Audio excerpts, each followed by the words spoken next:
June 4ஆம் தேதிக்கு பிறகு தமிழகத்தில் அண்ணாமலை இருப்பாரா என்பதை உறுதி செய்து கொண்டு பிறகு மற்றவரை பற்றி பேச வேண்டுமென ஈவி.கே.எஸ். இளங்கோவன் தெரிவித்துள்ளார்.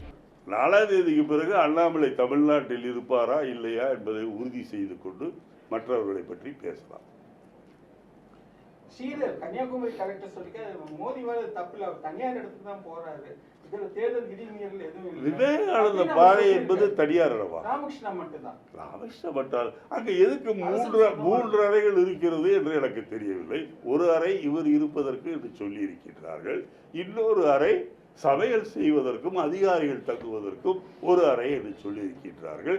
இன்னொரு அறை எதற்காக இருக்கின்றது என்று எனக்கு ஆமா 58 இன்ச்சுக்கு உரியவரை 28 கேமரால தான் எடுக்க முடியும். தவறு இல்ல, அதை நீங்க தான் பெருசா விமர்சிக்கிறீங்கன்னு பிஜேபி சொல்றாங்க. ரெண்டாவது வந்து நீங்க திருடனை போய் திருடி விட்டாயா என்று கேட்டால் நான் திருடவில்லை என்றுதான் சொல்வார். அதுபோல்தான் பாஜக சொல்கிறார்கள். தவறை செய்துவிட்டு தேர்தல் கமிஷனை நீங்கள் குழி வெட்டி புதைச்சி விட்டு நீங்கள் இஷ்டத்துக்கு தேர்தல் விதிமுறைகளை மீறி செய்துவிட்டு நாங்கள் செய்யவில்லை என்று சொன்னால். செய்திகளை உள்ளது உள்ளபடி தெரிந்து கொள்ள ரெஃப்ளெக்ட் நியூஸை சப்ஸ்கிரைப் பண்ணுங்க.